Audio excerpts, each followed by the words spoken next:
सबसे पहले हम बात करते हैं उन 5 चीजों के बारे में जो इस दिन अपनी क्षमता अनुसार खरीदनी अच्छी मानी गई हैं। सबसे पहले तो धन त्रयोदशी पर पीतल, चांदी और तांबे के धातु वाले बर्तन खरीदने का प्रचलन है। ये धातुएं पवित्र और स्वास्थ्य वर्धक मानी गई हैं और इनमें भोजन करने से स्वास्थ्य पर सकारात्मक प्रभाव पड़ता है। इसलिए पीतल, तांबे और चांदी के बर्तन खरीद सकते हैं। इससे समृद्धि और स्वास्थ्य दोनों में वृद्धि होती है। दूसरा, इस दिन सोना और चांदी खरीदना भी अत्यंत शुभ माना गया है। शास्त्रों के अनुसार सोना और चांदी देवी लक्ष्मी के प्रतीक माने जाते हैं और इन्हें घर में रखने से धन की वृद्धि होती है। इसलिए इस दिन अपनी क्षमता अनुसार सोने चांदी के आभूषण खरीदने से घर में आर्थिक समृद्धि आती है। तीसरा, धन त्रयोदशी पर झाड़ू खरीदने की भी एक लोक मान्यता है। झाड़ू को घर की सफाई और नकारात्मक ऊर्जा को दूर करने का प्रतीक माना गया है। झाड़ू खरीदने से घर में लक्ष्मी का वास होता है और नकारात्मकता दूर होती है, ऐसा कहा जाता है। चौथा,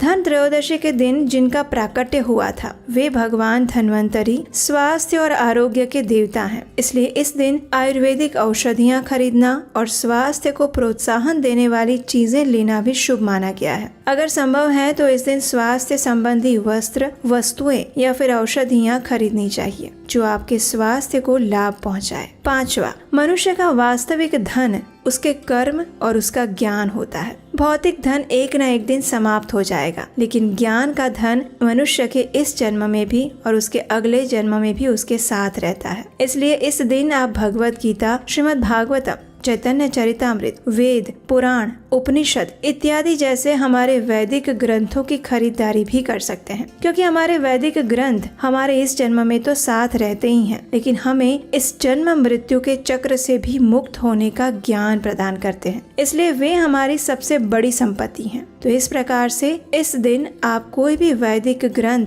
पुस्तक या शास्त्र भी खरीद सकते हैं। धन त्रयोदशी के दिन अगर आप कोई जमीन, घर, प्लॉट इत्यादि खरीदने का विचार कर रहे हैं तो ये भी शुभ माना गया है। इस दिन शंख, चांदी के सिक्के, भगवान के श्री विग्रह इत्यादि खरीदना भी अच्छा माना गया है।